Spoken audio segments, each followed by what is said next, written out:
Hello everyone. तो जैसा कि हमने लास्ट लेक्चर में पढ़ लिया था, हमने डिस्कस कर लिया था एप्लीकेशन ऑफ, क्या डिस्कस किया था, एप्लीकेशन ऑफ इंडक्टिव इफेक्ट, जिसमें हमने पहला पहला एप्लीकेशन बहुत ही अच्छे से देख लिया था, जो कि था स्टेबिलिटी ऑफ इंटरमीडिएट। दूसरा एप्लीकेशन था क्या, रिएक्टिविटी ऑफ अल्कोहल्स, तो उसको भी हमने अच्छे से डिस्कस कर लिया था। आज हम तीसरा पॉइंट लेने जा रहे हैं, रिएक्टिविटी ऑफ कार्बोनिल कंपाउंड्स की। कार्बोनिल कंपाउंड में इंडक्टिव इफेक्ट का क्या रोल होता है, क्या रोल होता है, कैसे उसकी रिएक्टिविटी पे इंडक्टिव इफेक्ट का फर्क पड़ता है। तो देखिएगा, ये है carbonyl compound R C double bond O R. ठीक, ये कोई कार्बोनिल कंपाउंड है। ठीक, मैं कह रहा हूं एक चीज है, देखो कार्बन और ऑक्सीजन में इलेक्ट्रोनेगेटिविटी किसकी ज्यादा है, ऑक्सीजन। तो यहां पे होता क्या है कि ऑक्सीजन जो होता है वो कार्बन से इलेक्ट्रॉन थोड़ा अपनी तरफ ज्यादा खींचता है। खींचने की वजह से पहले से ही यहाँ पे पार्शियल नेगेटिव चार्ज आ जाता है, यहाँ पे पार्शियल पॉजिटिव, मतलब कि यहाँ पे थोड़ा सा इलेक्ट्रॉन की कार्बन पे कमी पड़ने लगती है। क्यों? क्योंकि ऑक्सीजन इससे ज्यादा इलेक्ट्रोनेगेटिव थे, तो अपन ये जो बॉन्ड के इलेक्ट्रॉन्स थे इनको अपनी तरफ ज्यादा पुल कर लेता है। मैं आपसे कह रहा हूं कि यहाँ कोई भी न्यूक्लियोफाइल या इलेक्ट्रोफाइल अटैक कर सकता है। क्या? न्यूक्लियोफाइल या इलेक्ट्रोफाइल। अगर मैं आपसे कहूं कि कोई भी न्यूक्लियोफाइल, वो किससे अटैच होगा, वो ऑब्वियसली इलेक्ट्रोफाइल से अटैच होता है। ठीक, तो मैं आपसे कह रहा हूं यहाँ पे एक न्यूक्लियोफाइल ने अटैक किया इस कार्बन पे। क्यों यहाँ पे अटैक किया? क्योंकि न्यूक्लियोफाइल पे नेगेटिव चार्ज था और कार्बन पे पार्शियल पॉजिटिव चार्ज उसको दिख रहा था। और पॉजिटिव नेगेटिव हमें जैसा कि पता है आपस में अट्रैक्ट करते हैं। तो इस न्यूक्लियोफाइल ने यहाँ पे अटैक किया, तो क्या बनेगा? देखो, एक कार्बन चार बॉन्ड से ज्यादा बनाएगा नहीं। एक बॉन्ड ये था, एक बॉन्ड ये था, दो बॉन्ड ऊपर था। जो ये बॉन्ड था, ठीक है, तो इनमें जो शेयर्ड पेयर ऑफ इलेक्ट्रॉन थे वो थोड़ा सा ज्यादा किसके टुवर्ड्स थे, ऑक्सीजन के ज्यादा तरफ थे। तो देखो, ऑक्सीजन के ज्यादा तरफ थे, ये बात आपको समझ में। तो होता क्या कि ये बॉन्ड जो था थोड़ा सा वीक हो जाते। क्यों? क्योंकि जो इसके शेयर पेयर ऑफ इलेक्ट्रॉन थे ये सेंटर पे नहीं, ऑक्सीजन की तरफ ज्यादा टुवर्ड्स थे, मतलब ऑक्सीजन की तरफ ज्यादा थे। जैसे ये न्यूक्लियोफाइल यहाँ पे अटैक करता है, ये न्यूक्लियोफाइल कहता है कार्बन से कि भैया तुम ये जो इलेक्ट्रॉन्स थे, ये तुम पूरा बॉन्ड क्या करो, जो दोनों इलेक्ट्रॉन्स थे वो ऑक्सीजन को दे दो। क्या कर दो? ऑक्सीजन को दे दो। मैं तुमसे बॉन्ड बना के तुमसे खींचूंगा भी नहीं इलेक्ट्रॉन, तुम्हारे साथ बॉन्ड भी बना लूंगा। तो ये भैया चाहेगा ही कि यार इस पे पार्शियल पॉजिटिव चार्ज था, इसको कहीं से कोई मिल जाए जिसके साथ बॉन्ड बना ले, इसका ऑक्टेट कंप्लीट रहे। तो इस न्यूक्लियोफाइल ने किया क्या कि इस कार्बन पे अटैक किया। अब ये बॉन्ड पहले से इधर शिफ्टेड था, ये जो बॉन्ड था पूरा ऑक्सीजन चला जाता, ऑक्सीजन की तरह। तो ये बॉन्ड टूटेगा ऑक्सीजन पे। अब ऑक्सीजन पे अभी देखा जाए तो कोई चार्ज नहीं था, कोई चार्ज नहीं था। अब बॉन्ड टूटा, मतलब इलेक्ट्रॉन इसके पास चला गया, इलेक्ट्रॉन जाएगा तो क्या बनेगा देखना। ये था आर सी, सी से क्या जुड़ जाएगा बच्चे, न्यूक्लियोफाइल। ठीक, यहां से एक बॉन्ड टूटा, एक बॉन्ड टूटने की वजह से ये जो इलेक्ट्रॉन्स था ये ऑक्सीजन पे चला गया, ऑक्सीजन पे कैसा चार्ज आ गया, नेगेटिव। ये अब देखो ई प्लस बचा था, ई प्लस, तो ये ई प्लस यहां ऐसे हम लिख सकते हैं, ई प्लस को ऐसे लिख सकते हैं। समझ में आया? तो ये कहानी थी कि कार्बोनिल कंपाउंड में अभी मैं बताने जा रहा हूं कि कैसे इंडक्टिव इफेक्ट का रोल होता है। तो इतनी बात आपको समझ में आई कि कोई भी कार्बोनिल ग्रुप लिया मैंने, उसमें मैंने क्या करा है, न्यूक्लियोफाइल भी अटैक करा सकता था, इलेक्ट्रोफाइल भी, क्योंकि यहाँ पे कौन सा सेंटर है, ये इलेक्ट्रॉन डिफिशियंट सेंटर है, ये इलेक्ट्रॉन रिच सेंटर है। तो यहाँ पे इलेक्ट्रॉन डिफिशियंट है तो न्यूक्लियोफाइल अप्रोच करेगा, यहाँ पे अगर अप्रोच करना होता तो इलेक्ट्रोफाइल का हम अप्रोच कराते। तो मैं आपसे कहा कि न्यूक्लियोफाइल ने यहाँ अटैक किया, अटैक करने के बाद मुझे ऐसा कंपाउंड मिला। इतनी बात समझ में, क्यों ये मिला और कोई क्यों नहीं हुआ, ये बात समझ में, ये समझना ही बहुत जरूरी है। अब आपको पूरी कहानी समझ में आएगी कि कैसे अटैक क्या हो रहा है, क्या नहीं होता।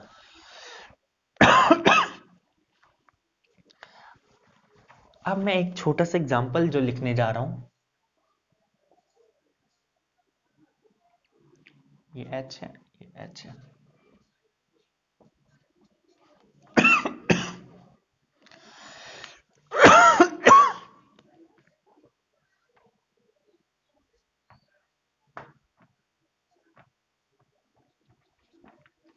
अब आपको यहाँ पे बताना है कि कौन ज्यादा रिएक्टिव होगा टुवर्ड्स न्यूक्लियोफिलिक रिएक्शन।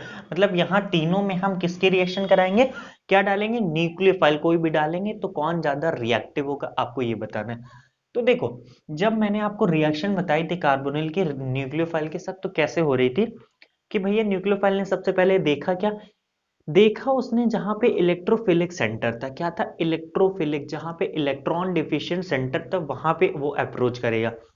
तो जितना ज्यादा इलेक्ट्रॉन की डिफिशियंसी होगी वो न्यूक्लियोफाइल उतनी तेजी से क्या करेगा, अप्रोच करेगा, मतलब वहां पे अटैक करेगा। ऐसा क्यों, ऐसा इसलिए क्योंकि न्यूक्लियोफाइल के पास कौन सा चार्ज है, नेगेटिव चार्ज है।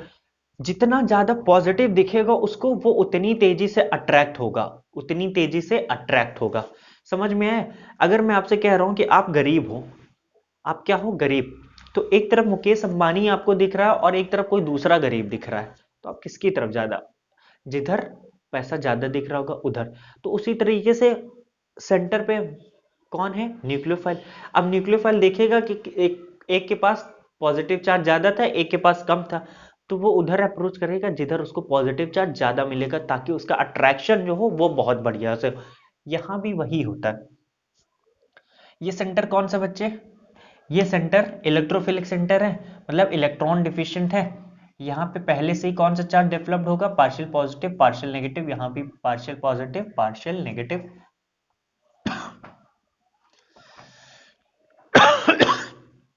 रिएक्शन किसके साथ करानी, कोई भी न्यूक्लियोफाइल। तो न्यूक्लियोफाइल कहाँ अप्रोच करेगा, यहाँ इस सेंटर पे अप्रोच करेगा, इस कार्बन पे। अब इस कार्बन में मुझे ये देखना होगा, जहां पे इलेक्ट्रॉन की डिफिशियंसी ज्यादा होगी वहीं पे न्यूक्लियोफाइल इजीली अटैक करेगा, मतलब जल्दी से अटैक करेगा। यहाँ पे देखो, तो ये जो पार्शियल पॉजिटिव चार्ज था, तो इसके बगल में दो CH3 लगे थे, दो CH3 मतलब ये दोनों क्या है, प्लस आई इफेक्ट शो करता है। प्लस आई के बच्चे मतलब इलेक्ट्रॉन इधर पुश करता है, इलेक्ट्रॉन पुश करेगा, तो यहाँ पहले से क्या था, पार्शियल पॉजिटिव चार्ज, तो उसकी न्यूट्रल, ये जो इलेक्ट्रॉन डिफिशियंसी थी उसको वो घटा रहा है, मतलब ये पॉजिटिव चार्ज था तो उसको न्यूट्रलाइज करने की कोशिश कर रहा है। तो यहाँ पे पॉजिटिव चार्ज ज्यादा इंटेंस नहीं होगा। यहाँ पे एक ही CH3 ग्रुप है, तो ये एक ही तरफ से इलेक्ट्रॉन को प्रोवाइड कराएगा, तो यहाँ पे उतना अच्छा न्यूट्रलाइजेशन नहीं होगा। यहाँ पे तो कोई सा भी ग्रुप नहीं लगा, कोई सा भी एल्किल ग्रुप नहीं लगा। एल्किल ग्रुप ना लगे होने की वजह से क्या हुआ कि यहाँ जितना पार्शियल पॉजिटिव चार्ज था उतना ही रहता है, ना कि न्यूट्रल नहीं होता। तो यहाँ पे इंटेंस पॉजिटिव चार्ज है, क्या है बच्चे, इंटेंस पॉजिटिव चार्ज, मतलब intensity of positive charge is greater, intensity of positive charge is greater, क्या है, इज ग्रेटर। तो मैंने आपको बताया क्या कि जितना ज्यादा पॉजिटिव चार्ज होगा उतनी तेजी से क्या करेगा, न्यूक्लियोफाइल अप्रोच करेगा। तो यहाँ पे पॉजिटिव चार्ज सबसे ज्यादा था, इस वजह से यहाँ न्यूक्लियोफाइल, फिर यहाँ जाएगा, मतलब रिएक्टिविटी कौन ज्यादा होगा, जिसपे प्लस आई इफेक्ट क्या होगा, कम होगा। समझ में आया, समझ में आया। इसका नाम लिख लो बच्चे, इसको बोलते हैं फॉर्मल्डिहाइड। फॉर्मल्डिहाइड, कुछ ऐसे टर्म्स है जो आपको धीरे धीरे याद होते जाएंगे, आप मेरे साथ बस प्रैक्टिस करते रहिए। HCHO है, ये क्या है, HCHO, ये है CH3CHO, इसको बोलते हैं एसिटल डिहाइड। बहुत ही नाम, एसिटल डिहाइड बहुत ही कॉमन नाम है, आपको याद हो जाएगा, इतनी प्रैक्टिस हम करेंगे। इसको बोलते हैं एसीटोन। एसीटोन पता है क्या होता है, जो नेल पॉलिश होती है, नेल पेंटर जिसको बोलते हैं, उसको रिमूव करने के लिए यूज किया जाता है एसीटोन का, किसका, एसीटोन का। तो समझ में आया ये ज्यादा रिएक्टिव क्यों था, समझ में आया ये कहानी। ठीक है, अब हम आगे चलते हैं रिएक्टिविटी ऑफ एल्डी एल्किल हैलाइड की तरफ, किसकी, रिएक्टिविटी ऑफ एल्किल हैलाइड की तरफ चलते हैं। कार्बोनिल का हमने रिएक्टिविटी देख लिया कि वो कैसे रिएक्ट करता है, कहाँ पे ज्यादा रिएक्टिव होगा, कहाँ पे कम रिएक्टिव होगा। उससे पहले एक और छोटा सा एग्जांपल मुझे याद आ रहा है, जल्दी से बताना कौन ज्यादा रिएक्टिव होगा टुवर्ड्स न्यूक्लियोफिलिक रिएक्शन।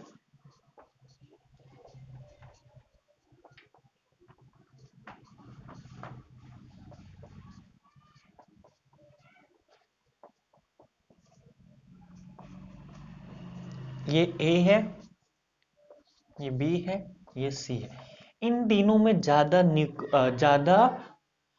रिएक्टिव कौन होगा टुवर्ड्स न्यूक्लियोफिलिक, मतलब जब कोई न्यूक्लियोफिल आएगा तो कौन ज्यादा तेजी से रिएक्ट करना पसंद करेगा वो बताना है। देखो यहाँ पे इंडक्टिव इफेक्ट दो CH3CH2 का था, यहाँ पे सिर्फ एक था। यहाँ पे CH3CH2 का भी था, अलग से CH3 का भी था। तो बच्चे यहाँ पे जो पार्शियल पॉजिटिव चार्ज जनरेट हो रहा होगा,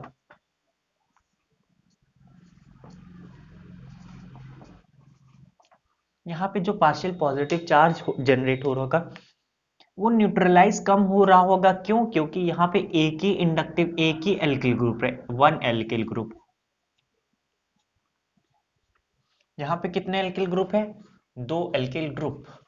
अब वो भी दो एल्किल ग्रुप, वो भी एक CH3CH2 है, एक CH3।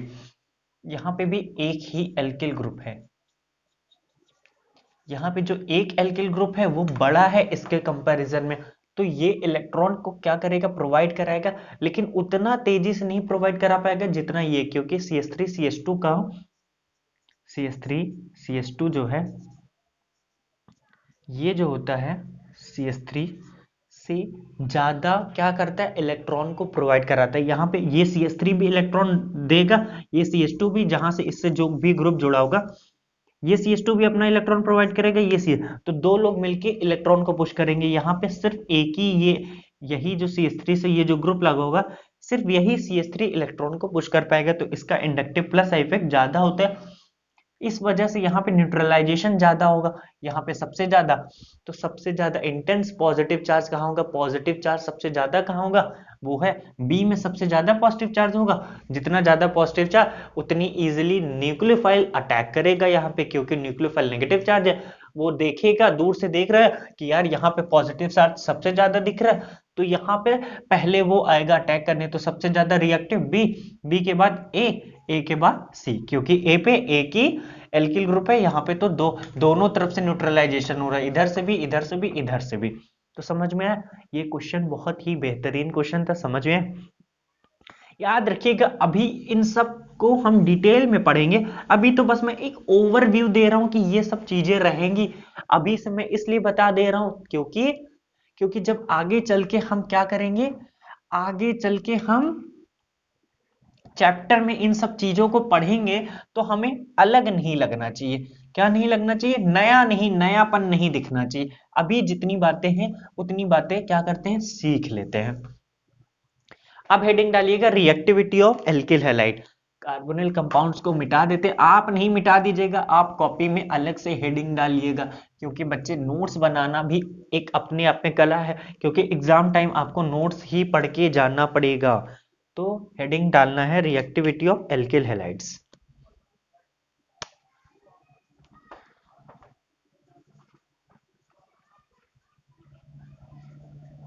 ठीक, एल्किल हैलाइड्स क्या होता है?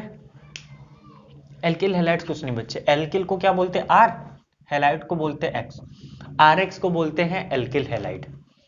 है क्या बच्चे? एग्जाम्पल के ही साथ मैं आपको बताने जा रहा हूं। ये है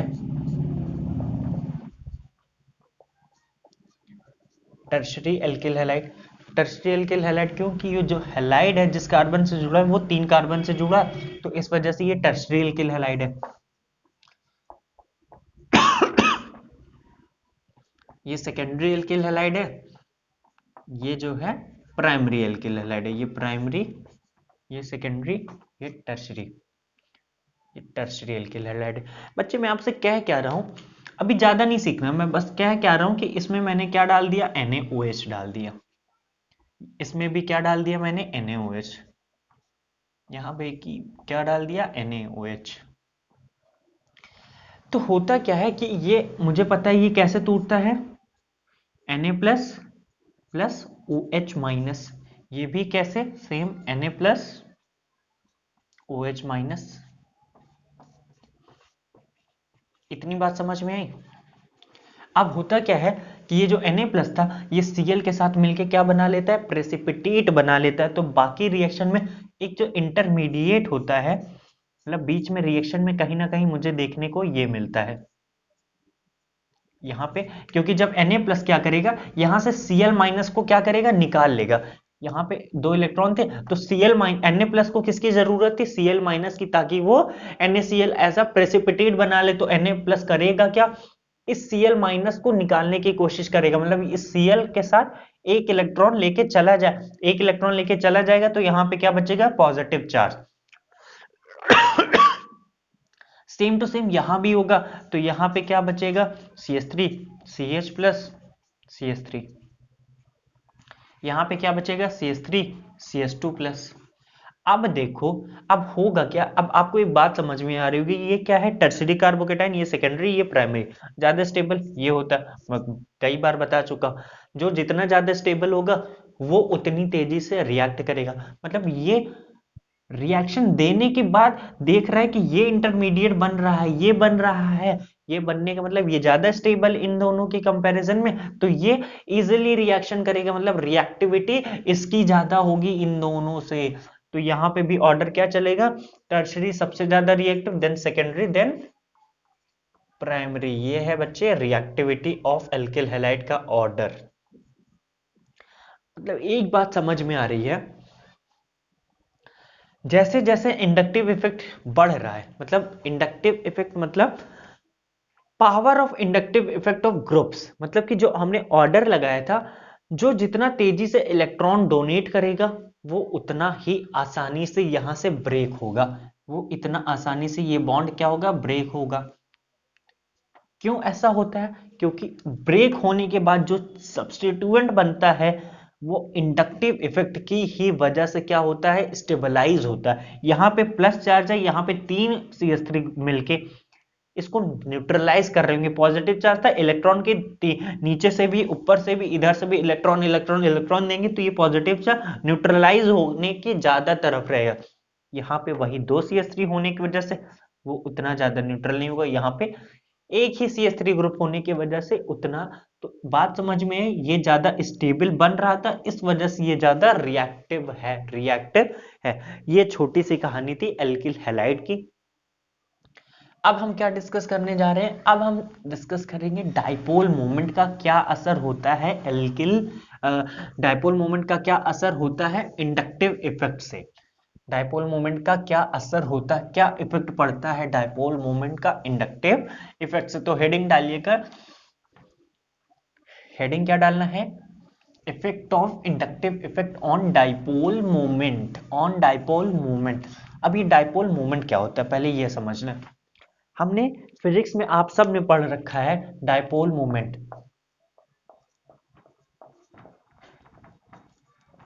डाइपोल मोमेंट का फॉर्मूला होता है चार्ज इनटू डिस्टेंस। देखो, डाइपोल मोमेंट पढ़ना है, ठीक। डाइपोल मोमेंट क्या होता है, चार्ज इनटू डिस्टेंस। तो किसी ने आपसे कहा, एक एग्जांपल दिया, CH3OH, CH3 Cl ले लो, CH3 NO2 ले लो। तो किसी ने आपको ये 3 एग्जांपल दिए, आपसे पूछ लिया कि इन तीनों में आपको बताना है कि डाइपोल मोमेंट किसका ज्यादा है और किसका कम है। देखो, ये कार्बन है, ये कार्बन ऐसे बॉन्ड, इसका जो स्ट्रक्चर होगा ऐसे रहा होगा, ठीक। यहां पे भी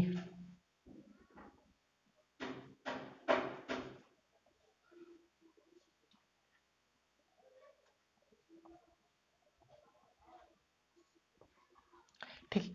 अब ये है, यहाँ पे OH ग्रुप यहाँ लगा है। देखो, डाइपोल मोमेंट जो होता है वो एक वेक्टर क्वांटिटी होता है, ये आपको फिजिक्स में बहुत अच्छे से पढ़ाया गया होगा, स्केलर और वेक्टर क्वांटिटी का। वेक्टर क्वांटिटी वो होती है जो डिस्टेंस पे भी डिपेंड करती है, डिस्टेंस सॉरी डायरेक्शन पे भी डिपेंड करती है। तो डायरेक्शन यहाँ पे मैटर करेगा, क्या मैटर करेगा, डायरेक्शन।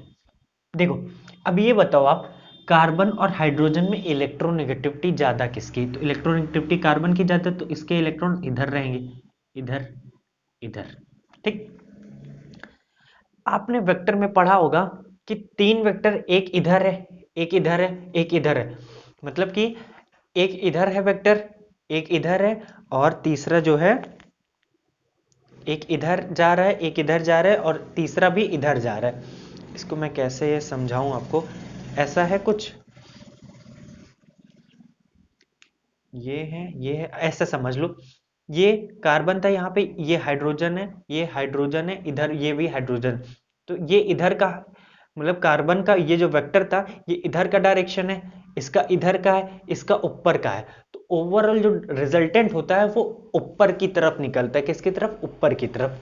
तो इन तीनों का रिजल्टेंट क्या इधर जाएगा, उसको मैं मार्क कर रहा हूँ ब्लू पेन से।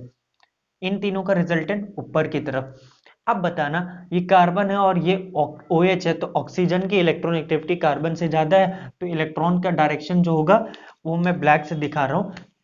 मतलब डायरेक्शन जो होगा ये इधर होगा। तो मतलब दोनों जो डायरेक्शन थे, इसका रिजल्टेंट क्या और इन दोनों का रिजल्टेंट का, दोनों एक तरफ थे, ज्यादा उधर थे। यहां पे भी देखो ऐसे ही रहा होगा। CN का कार्बन से ज्यादा होता है क्या? क्या ज्यादा होता है? CN का जो कैरेक्टर है ये, वैसे ये देखो CN क्या है, माइनस आई इफेक्ट शो करता है। मतलब माइनस आई का मतलब वो इलेक्ट्रॉन को खींचता है। इलेक्ट्रॉन खींचने का मतलब यहाँ जो दो इलेक्ट्रॉन थे उनको अपनी तरफ पुल करता है, तो डायरेक्शन ऊपर। NO2 के साथ भी सेम केस। डाइपोल मोमेंट दो चीज पे डिपेंड करती है, चार्ज इनटू डिस्टेंस। देखो 90% केसेस में चार्ज से ही आप निकाल लोगे। डिस्टेंस पे कई वो केसेस है, मैं आपको वो बताऊंगा, वो कुछ एक्सेप्शन केसेस है। जब हम केमिकल बॉन्डिंग पढ़ेंगे तो डाइपोल मोमेंट के बारे में हम बहुत अच्छे से डिटेल में एक्सप्लेन करेंगे। अभी जितनी जरूरत है उतना समझ लेते हैं।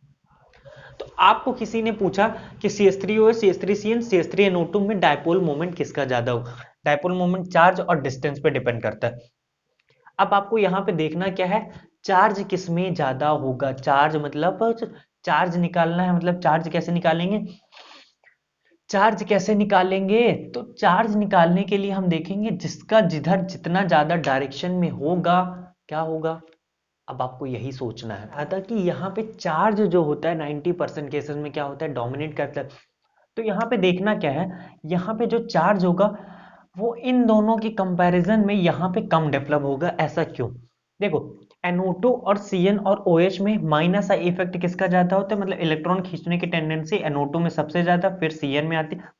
जो बच्चे ऑर्डर लिखाया था वो एक बार देख लेना, उसमें ये होता है कि NO2 की जो माइनस आई इफेक्ट होता है वो ज्यादा होता है CN से और OH से।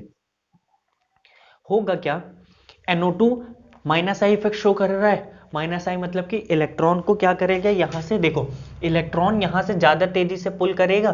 ज्यादा तेजी से पुल करेगा तो यहाँ पे जो कार्बन पे चार्ज है वो ज्यादा डेवलप होगा। यहाँ पे CN इसके कंपैरिजन में कम खींच पाएगा तो चार्ज कम डेवलप होगा। यहाँ पे OH इन दोनों के कंपैरिजन में कम खींच पाएगा तो चार्ज और कम डेवलप होगा।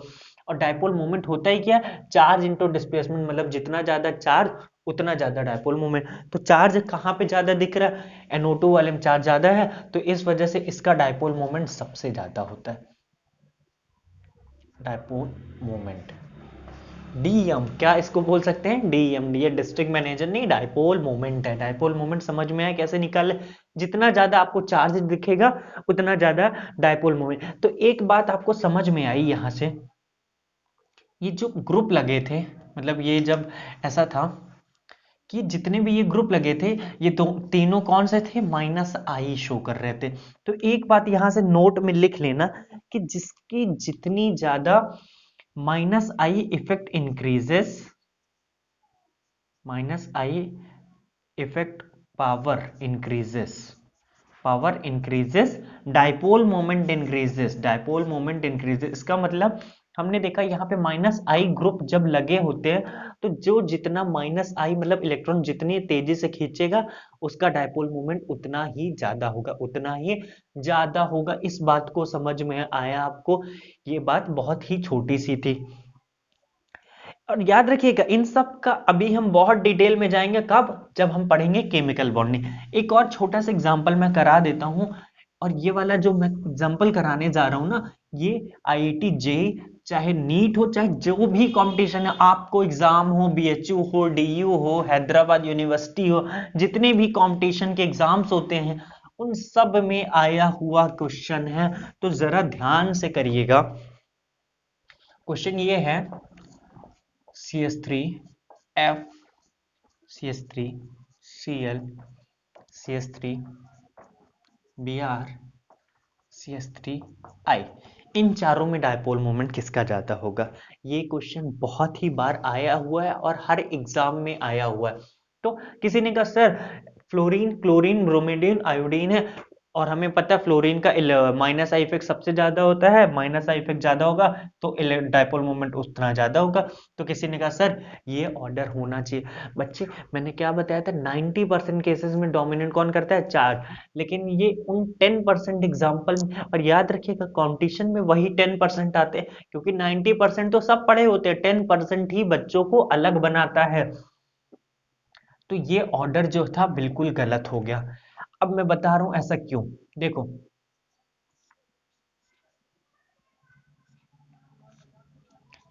ये था फ्लोरीन, ये था क्लोरीन।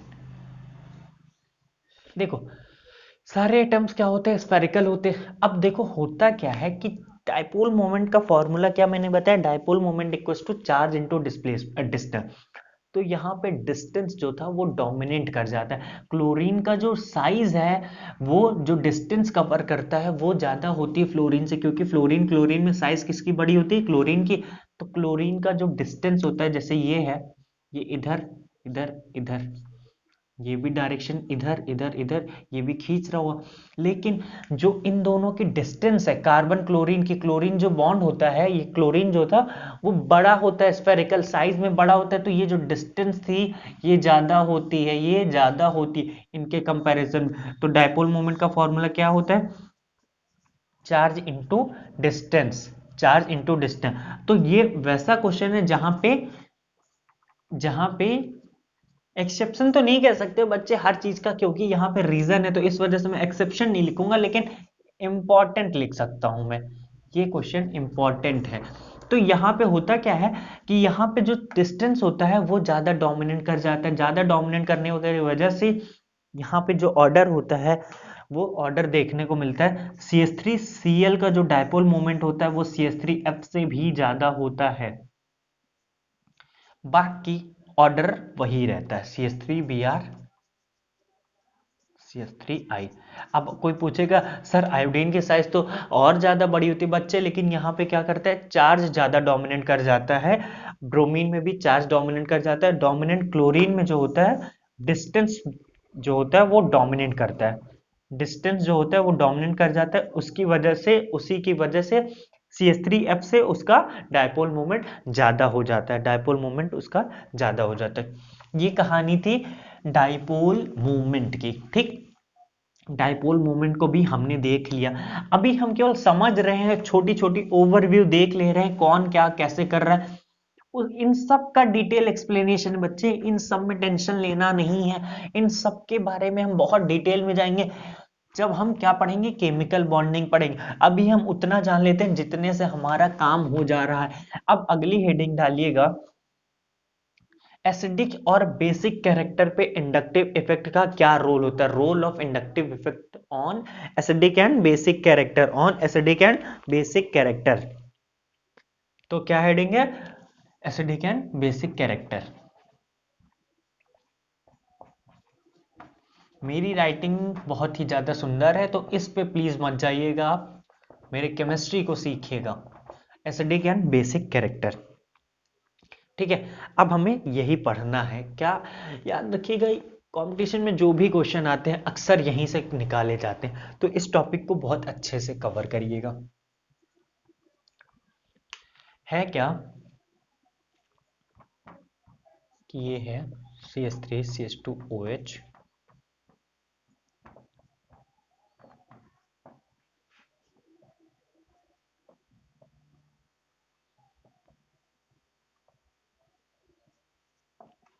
ये 3 एग्जांपल्स हैं। अल्कोहल जो होते हैं वो एसिडिक इन नेचर होते हैं। एसिड क्या होता है? जो H प्लस थे। क्या होता है? जो H प्लस थे। तो याद रखिएगा मेरा कॉन्सेप्ट जो होता है, मेरे जो सोचने का, मेरा जो अप्रोच होता है क्वेश्चन को सॉल्व करने का, आपको वही डेवलप करना है। वही डेवलप कर लोगे तो आपको भी बहुत अच्छे से ये ऑर्गेनिक केमिस्ट्री समझ में आने लगे।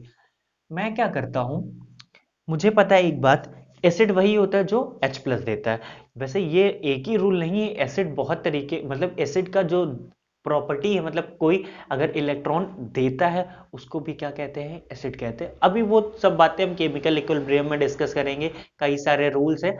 तो जनरली एसिड वो होता है जो H प्लस देता है। तो बच्चे मैं आपसे इन तीनों, आपको क्वेश्चन मिला, इन तीनों में आपसे किसी ने पूछ लिया कि कौन ज्यादा एसिडिक होगा, कुछ नहीं, सबसे पहला आप किया क्या करो, एसिड का मतलब क्या होता है कि H प्लस दे दे। H प्लस ऑक्सीजन और हाइड्रोजन है, ये बॉन्ड है, तो H प्लस कहां से जाएगा, जहां से इलेक्ट्रोनेगेटिविटी एटम से जो हाइड्रोजन जुड़ा होता है हमेशा हमेशा वहीं से ही जाता है, ठीक। तो यहां से हाइड्रोजन जाएगा, क्यों जाता है मैं आपको बता देता हूं ऐसा क्यों। ऑक्सीजन बहुत इलेक्ट्रोनेगेटिविटी था, पार्शियल नेगेटिव चार्ज, यहाँ पे पार्शियल पॉजिटिव चार्ज, तो ये जो शेयर्ड पेयर ऑफ इलेक्ट्रॉन से पहले से ही इधर खींचे हुए थे, तो हाइड्रोजन कहेगा यार इससे बढ़िया तो मैं इससे, क्योंकि जो इलेक्ट्रॉन्स थे वो ऑक्सीजन खुद ही अपनी तरफ पूरा खींचा था, तो हाइड्रोजन कहेगा यार इससे बढ़िया तो मैं बॉन्ड तोड़ ही देता हूँ, निकल ही जाता हूँ, ऑक्सीजन तो वैसे भी मुझे अपना इलेक्ट्रॉन बीच में रखने ही नहीं दे रहा, अपनी तरफ ही पूरा इलेक्ट्रॉन्स ले ले रहा है, इस वजह से ये एसिड होता है। तो अब यहाँ पे मान लो एसिड है ये, तो एसिड H प्लस निकलेगा तभी वो जो H प्लस देता है उसी को क्या कहते हैं, एसिड होता है। तो बच्चे अगर यहां से H प्लस निकलेगा तो बचेगा क्या, बचेगा क्या, क्या बचेगा, CH3 CH2 O माइनस, यहां मैं कह रहा हूं माइनस H प्लस, मतलब H प्लस निकला है, ठीक, यहां से भी H प्लस निकला, तो क्या बना CH3O माइनस, यहां से माइनस H प्लस अगर निकला तो बना CH3 CH2 CH CH3 minus, ये बना। अब देखो ये H प्लस तभी निकलेगा जब बनने वाला जो सब्स्टिट्यूएंट है वो स्टेबल होगा। कोई चीज तभी टूटेगी जब वो टूटने के बाद भी स्टेबल होगी। मतलब अगर मैं कहूं कि कोई इंसान है, क्या है, कोई भी पर्सन है, वो अपना जब उसके पास खुद पैसा होगा तभी पैसा देने, मतलब उसके पास पैसा है, लेकिन अगर वो 2-4 रुपए किसी को दे देता है, 2-3 हजार रुपए किसी को दे देता है, उसमें तब भी फर्क ना पड़े तभी वो पैसा देगा। अगर मेरे पास कुल मिला के 1,000 रुपए ही है, मैं किसी और को दे दूं तो फिर मैं स्टेबल, तब तो मैं, मेरे पास कुछ बचेगा ही नहीं। तो यही कॉन्सेप्ट यहाँ होता है, ये टू H प्लस तभी देगा जब ये सब्स्टिट्यूएंट जो बनेगा, ये जो बनता है वो स्टेबल हो, वो स्टेबल हो। ऐसा क्यों होता है ये मैं आपको केमिकल इक्विलिब्रियम में बताऊंगा ऐसा क्यों होता है। यहां पे ऐसा अभी बस जो मैं बता रहा हूं उस चीज को सुनते रहिएगा। ये ये जो अल्कोहल है वो तभी H प्लस देगा जब ये बनने वाला सब्स्टिट्यूएंट होगा वो स्टेबल होगा। तो हमने देखा यहाँ पे तीनों पे ऑक्सीजन पे नेगेटिव चार्ज थे, तो ऑक्सीजन पे नेगेटिव चार्ज स्टेबल होता है, ठीक है, तीनों स्टेबल थे। अब जो ज्यादा स्टेबल होगा वो ज्यादा बनने की कोशिश करेंगे, मतलब वो जो जो ज्यादा, मतलब कि अगर आप कह सकते हो, अगर सपोज कोई चीज टूटने के बाद, दो चीज टूटने के बाद, टूटने के बाद अगर ज्यादा स्टेबल पहला वाला है और दूसरे वाला कम स्टेबल, तो पहला वाला जल्दी टूटेगा क्योंकि वो टूटने के बाद भी स्टेबल। तो बच्चे अब इन तीनों की हमें क्या देखनी, जो ज्यादा स्टेबल होगा वो उतना अच्छा एसिड होगा। तो देखो यहाँ पे एक CH3 CH2 थे, यहाँ पे एक CH3 था, यहाँ पे एक CH3 CH2 भी थे और एक CH3 ग्रुप भी था। इन दोनों, ये कौन सा ग्रुप है, प्लस आई इफेक्ट, ये भी कौन सा है, प्लस आई इफेक्ट, ये भी क्या लगा रहे हैं, प्लस आई इफेक्ट, ये भी क्या लगा रहे हैं, plus I effect. Plus I effect का अर्थ क्या है कि इलेक्ट्रॉन डेंसिटी को बढ़ाता है। ऑक्सीजन पे ऑलरेडी नेगेटिव चार्ज था, वो चाहता था ऑक्सीजन की यार क्या वो न्यूट्रल हो जाए, लेकिन यहाँ पे इलेक्ट्रॉन डेंसिटी बहुत ज्यादा, ये दो एल्किल एल्किल ग्रुप जो ये थे, ये इलेक्ट्रॉन डेंसिटी को बढ़ा रहे थे, मतलब स्टेबिलिटी को घटा रहे थे। स्टेबिलिटी मतलब ऑक्सीजन पे नेगेटिव चार्ज और बढ़ा रहे थे, नेगेटिव चार्ज ऑक्सीजन को चाहिए नहीं, ऑक्सीजन को न्यूट्रल होना है। यहाँ पे एक ही ग्रुप था जो नेगेटिव चार्ज को बढ़ा रहा था, यहाँ पे दो दो ग्रुप नेगेटिव, एक CH3 CH2 एक CH3, दो दो ग्रुप मिल के नेगेटिव चार्ज ऑक्सीजन पे यहाँ पे बढ़ाएंगे। जितना ज्यादा नेगेटिव चार्ज उतनी ज्यादा अनस्टेबिलिटी, उतना ज्यादा स्टेबिलिटी में कम, क्योंकि कोई भी एटम या मॉलिक्यूल होगा वो अपने ऊपर चार्ज रखना प्रेफर नहीं करेगा। जितना कम चार्ज, जितना ज्यादा वो न्यूट्रल की तरफ रहेगा वो उतना ज्यादा स्टेबल होगा। तो इन दोनों में देखो, इन तीनों में यहाँ पे नेगेटिव चार्ज की इंटेंसिटी कम होगी। ये ए है मान लो, ये बी है, ये क्या है सी। बी में ए और बी में कंपैरिजन करो तो यहाँ CH3 CH2, यहाँ पे CH3 है, तो बी जो होगा एक ही एल्किल ग्रुप है जो कि CH3 है, वो नेगेटिव चार्ज को कम बढ़ाएगा क्योंकि CH3 का जो प्लस आई इफेक्ट होता है CH3 CH2 से क्या होता है, कम होता है। तो यहाँ नेगेटिव चार्ज को कम बढ़ाएगा तो ये ज्यादा स्टेबल बनेगा, ज्यादा स्टेबल होगा तो ये जो इसका कॉन्जुगेट एसिड है वो ज्यादा स्टेबल होगा। तो बी जो है वो ज्यादा स्टेबल है ए से, और ए जो ज्यादा है वो सी से स्टेबल है। और याद रखिएगा जो जितना ज्यादा स्टेबल होगा वो उतना ज्यादा एसिडिक कैरेक्टर शो करेगा, मतलब उसकी एसिडिटी उतनी ज्यादा होगी। तो यहां से मैं कह सकता हूं ये सबसे ज्यादा स्टेबल ये बी है, ये ए है, ये सी। तो सबसे ज्यादा एसिडिक एसिडिक कौन होगा, बी होगा। सबसे ज्यादा स्टेबल कौन होगा, सॉरी सबसे ज्यादा एसिडिक बी, ए, सी।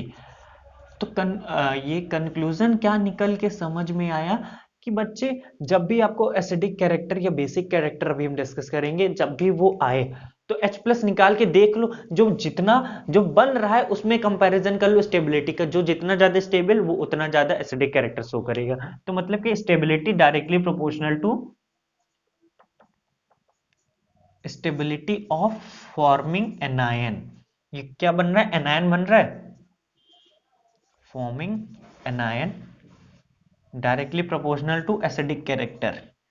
ये बच्चे एसी नहीं है, ये एसिडिक कैरेक्टर है। इस बात को डिब्बे में बंद कर लिया जाए क्योंकि कहीं उड़ के जा ना पाए। समझ में, एसिडिक कैरेक्टर निकालने को आपको समझ में आ गया होगा कि कैसे हम।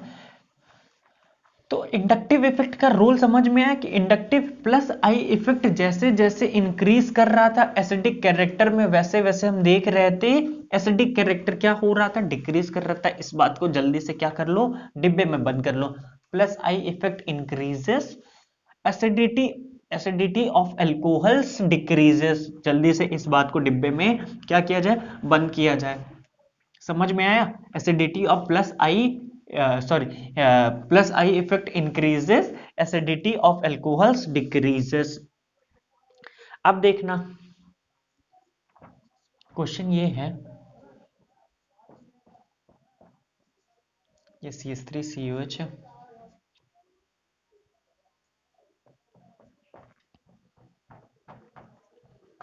ये CH3CH2COH है,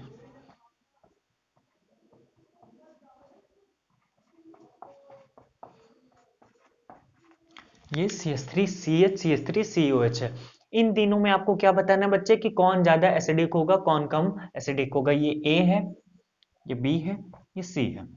तो कुछ नहीं करना है, जो मैंने बताया है उसी रूल पे चलना है। क्या करना है, एसिड वही होगा जो H प्लस दे। तो यहां से क्या निकाल लो आप, H प्लस निकाल लो, माइनस H प्लस, यहां से भी माइनस H प्लस, यहां से भी माइनस H प्लस।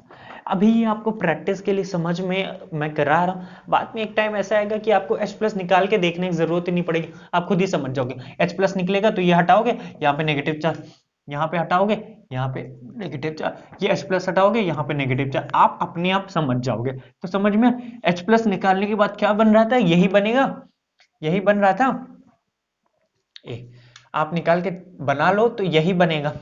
अब इन तीनों में क्या कर लो, आप चेक कर लो कौन ज्यादा स्टेबल है। देखो एक CH3 ग्रुप था यहाँ पे, एक यहाँ CH3 CH2, यहाँ पे CH3 CH CH3, तीन एल्किल ग्रुप थे, यहाँ पे दो थे, यहाँ पे एक ही है। जैसे जैसे प्लस आई इफेक्ट इंक्रीज करता है एसिडिटी डिक्रीज करता है। ऐसा क्यों, क्योंकि ये प्लस आई इफेक्ट शो करेगा जिससे ये इलेक्ट्रॉन डेंसिटी को यहाँ बढ़ा देगा, ये ज्यादा बढ़ाएगा, ये बहुत ज्यादा बढ़ाएगा। तो इलेक्ट्रॉन डेंसिटी जैसे जैसे बढ़ेगी, किसी भी एटम पे या मॉलिक्यूल पे नेगेटिव चार्ज की इंटेंसिटी जैसे जैसे बढ़ेगी, एटम या जो मॉलिक्यूल होगा वो अनस्टेबिलिटी की तरफ जाएगा। तो ये सबसे ज्यादा स्टेबल ए, फिर बी, फिर सी। ये था स्टेबिलिटी का ऑर्डर। यही ऑर्डर किसका रहेगा बच्चे, एसिडिटी का भी रहेगा, क्योंकि कोई भी एटम एसिडिक कैरेक्टर का, कोई भी मॉलिक्यूल तभी H प्लस देगा जब टूटने के बाद जो भी एनायन बन रहा है वो स्टेबल एनायन बनेगा, तभी वो जाके H प्लस लूज करेगा। समझ में आया, इतनी सी बात। अब इसी में एक छोटा सा और एग्जांपल है, मेरे को याद आ रहा है, मैं आपको कराने जा रहा हूं। बड़े ध्यान से उसको देखिएगा, बहुत ही ध्यान से उस चीज को देखना है। क्वेश्चन ये है,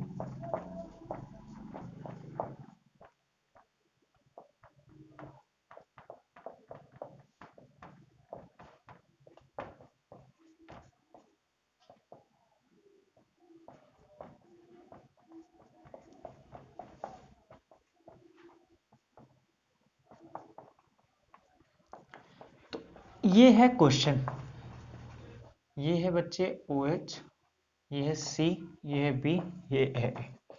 आपको बताना है ABC में एसिडिक कैरेक्टर कौन ज्यादा एसिडिक अच्छा एसिड होगा। कुछ नहीं, यहां से हम क्या करेंगे, H प्लस निकालेंगे, यहाँ पे नेगेटिव चार्ज, यहाँ पे भी क्या करेंगे, H प्लस निकालेंगे, नेगेटिव चार्ज, सेम यहाँ पे भी करेंगे। आपको बनाना है कॉपी में, मेरी तरह मत कर दीजिएगा ऐसे इरेज करके, कॉपी में खुद से कर लीजिएगा। अब देखो यहाँ पे अलग क्या दिख रहा है, यहाँ पे फ्लोरीन लगा है, वो भी सेकंड पोजीशन पे, यहाँ पे थर्ड पोजीशन पे फ्लोरीन लगा है, यहाँ पे कुछ नहीं लगा है। ठीक, अब मैं यहाँ पे देख रहा था बाकी सब चीज तो सेम थी, बस यहाँ पे फ्लोरीन लगा सेकंड पे, यहाँ पे थर्ड पे। फ्लोरीन कैसा, कौन सा इंडक्टिव इफेक्ट शो करता है, माइनस आई इफेक्ट शो करता है। माइनस आई इफेक्ट का मतलब इलेक्ट्रॉन को वो खींचने की तरफ कोशिश करेगा। यहाँ पे कोई माइनस आई इफेक्ट नहीं था, यहाँ पे फ्लोरीन सेकंड पे है, यहाँ पे थर्ड पे है। ठीक, सेकंड पे है, थर्ड पे है। अब देखना क्या है आपको, यहाँ पे पहले ए और बी में कंपैरिजन करते हैं, बी और सी तो आपको बहुत अच्छे समझ में आ जाएगा। ए और बी में हमने देखा फ्लोरीन लगा था, ए और बी में ए में कुछ नहीं था, बी में फ्लोरीन लगा था। फ्लोरीन का काम क्या है, इलेक्ट्रॉन को अपनी तरफ खींचने की कोशिश करता है। तो इलेक्ट्रॉन इस समय कहाँ थे, फ्री इलेक्ट्रॉन्स कहाँ पे थे, ऑक्सीजन पे जो नेगेटिव चार्ज था वहां पे जो इलेक्ट्रॉन्स थे वो फ्री थे। तो फ्लोरीन इस इलेक्ट्रॉन्स को अपनी तरफ खींचने की कोशिश करता है, अपनी तरफ खींचने की कोशिश करता है इलेक्ट्रॉन्स को अपनी तरफ। नेगेटिव चार्ज से अगर इलेक्ट्रॉन को खींचेंगे तो वो न्यूट्रल की तरफ बढ़ेगा। कोई चीज -4 है, -4 को मैं खींच रहा हूं तो वो किधर आएगी, ये मान लो -4 है, ये -3, -2, -1, ये 0, तो मैं -4 को खींच रहा हूं तो ये किधर मूव करेगी, 0 की तरफ आ रही है। तो इसी तरीके से फ्लोरीन कर क्या रहा था, ऑक्सीजन पे नेगेटिव चार्ज था, उसके नेगेटिव चार्ज को खींच रहा था, नेगेटिव चार्ज के इंटेंसिटी को खींच रहा था। नेगेटिव चार्ज की इंटेंसिटी डिक्रीज करेगी तो एसिडिटी इंक्रीज करेगी, यही मैंने आपको बताया है। मतलब नेगेटिव चार्ज की न्यूट्रलाइजेशन की तरफ जाएगा, कोई भी एटम या मॉलिक्यूल न्यूट्रल होना ज्यादा पसंद करता है। तो यहां पे फ्लोरीन क्या करेगा, इलेक्ट्रॉन डेंसिटी को ऑक्सीजन पे अपनी तरफ खींचेगा और ऑक्सीजन को न्यूट्रलाइजेशन की तरफ मूव करेगा। तो ये जो होगा इससे तो ज्यादा ही स्टेबल होगा, क्योंकि ये अनचार्ज होगा, ये ज्यादा न्यूट्रल होगा। यहाँ पे तो ऐसा कोई भी माइनस आई ग्रुप नहीं लगा है जो इलेक्ट्रॉन्स को खींचे और ऑक्सीजन पे ऑक्सीजन के नेगेटिव चार्ज की इंटेंसिटी को डिक्रीज करे, क्योंकि नेगेटिव चार्ज की इंटेंसिटी डिक्रीज करेगी तो मॉलिक्यूल उतना ज्यादा स्टेबल होगा। ए और बी में बी सबसे ज्यादा, समझ में आ गया, ए और बी में बी ए से ज्यादा। बी और सी में देखो तो फ्लोरीन सेकंड पोजीशन पे था, यहाँ पे थर्ड पोजीशन पे था। तो सेकंड पोजीशन पे ज्यादा तेजी से इलेक्ट्रॉन को खींच पाएगा, थर्ड पोजीशन पे तो दूर पड़ेगा, दूर में कम तेजी से खींच पाएगा। तो बी और सी में कौन ज्यादा है, बी इज ग्रेटर देन तो सी, तो बी के बाद कौन सा होगा, सी, क्योंकि ए और सी में फ्लोरीन तो लगा है ना भैया, थर्ड पोजीशन पे लगा, यहाँ तो कोई ग्रुप ही नहीं लगा, कोई ग्रुप ही नहीं लगा है। समझ में आया इतनी बात। अब देखो एक रूल है, रूल कह सकते हैं आप, चलो ठीक है, एक रूल होता है जब भी कोई सब्स्टिट्यूएंट एसिडिक बेसिक कैरेक्टर में हम जब बात करते हैं तो वहां पे हम देखते हैं क्या रूल चलता है, एक डीएनपी रूल होता है। डीएनपी रूल, डीएनपी रूल हमेशा वहां लगेगा जब भी हम एसिडिक कैरेक्टर निकालेंगे, जब -I ग्रुप लगा होगा। क्या लगा होगा, -I ग्रुप। डी का मतलब डिस्टेंस, एन का मतलब नंबर, पी का मतलब पावर। सपोज दैट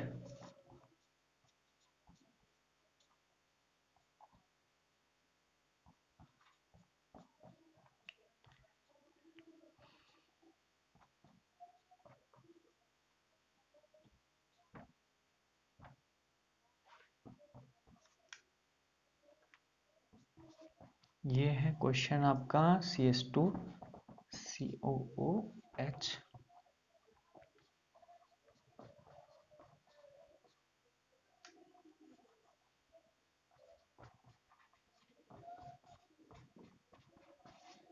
ये है आपका क्वेश्चन। तो ये क्वेश्चन आपसे पूछ रहा है कि इन तीनों में ये A है, ये B है, ये C है, इन तीनों में एसिडिक कैरेक्टर कौन ज्यादा एसिडिक कैरेक्टर शो करेगा, कौन ज्यादा एसिडिक कैरेक्टर शो करेगा। ये A है, ये B है, ये C है। तो डीएनपी रूल ये कहता है सबसे ज्यादा जो डोमिनेटिंग होता है, सबसे पहले हम चेक करते हैं डिस्टेंस, उसके बाद नंबर, उसके बाद आता है पावर, उसके बाद तो जो जितने ज्यादा एसिडिक, जो जितना डिस्टेंस जितना ज्यादा से कम, सॉरी डिस्टेंस जितना कम होगा उतना अच्छा वो एसिडिक कैरेक्टर शो करेगा। डिस्टेंस जितना ज्यादा बढ़ेगा, माइनस आई इफेक्ट का, माइनस आई जो इफेक्ट ग्रुप लगा है वो जितना ज्यादा दूर पे लगा रहेगा वो उतना कम एसिडिक कैरेक्टर को बढ़ाएगा।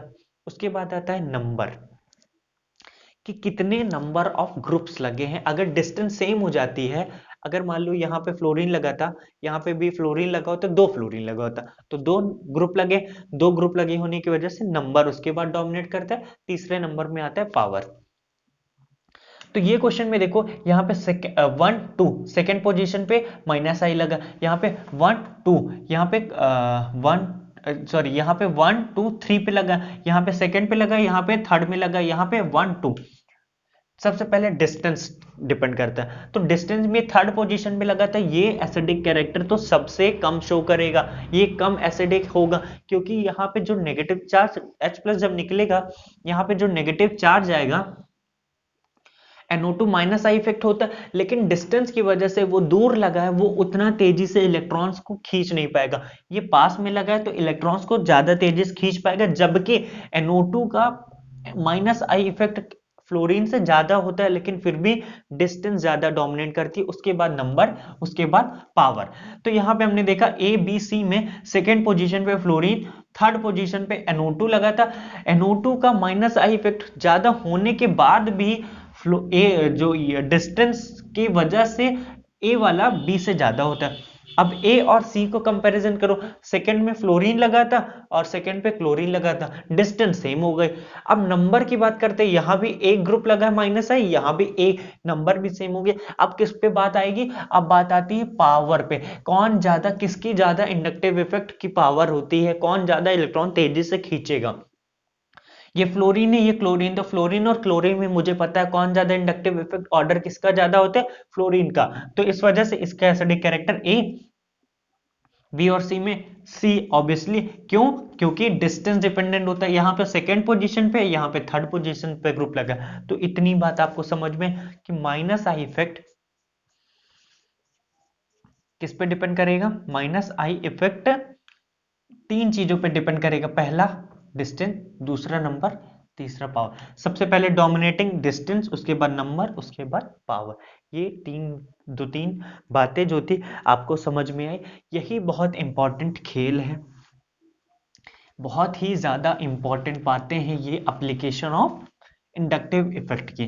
अब हम थोड़ा सा बात करते हैं किसकी, बेसिक बेसिक कैरेक्टर निकालने की। ठीक, बेसिक कैरेक्टर निकालने की बात करते हैं। तो अभी तक हमने देख लिया था एसिडिक का कुछ एग्जांपल ले लिया, अब हम बेसिक का देखते हैं। ये CH3NH2,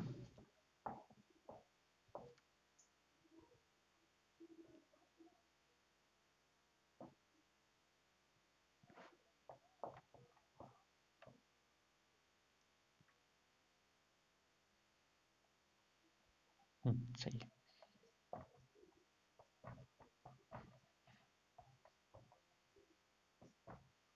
अच्छा देखो, एसिड वो होता है जो H+ दे, बेस वो होता है जो OH- दे। एक और डेफिनेशन है, एसिड वो होता है जो इलेक्ट्रॉन्स को एक्सेप्ट करे, बेस वो होता है जो इलेक्ट्रॉन्स को डोनेट करे। यहाँ पे नाइट्रोजन के पास लोन पेयर ऑफ इलेक्ट्रॉन्स है, सबको पता है। ये नाइट्रोजन के जो लोन पेयर्स ऑफ इलेक्ट्रॉन है, ये क्या करते हैं, किसी भी अगर कोई भी एटम, कोई भी मॉलिक्यूल दिख रहा होगा जहां पे इलेक्ट्रॉन की डिफिशियंसी होगी, तो ये अपना लोन पेयर, उसको अपना इलेक्ट्रॉन जो होता है लोन पेयर वो डोनेट कर देते हैं।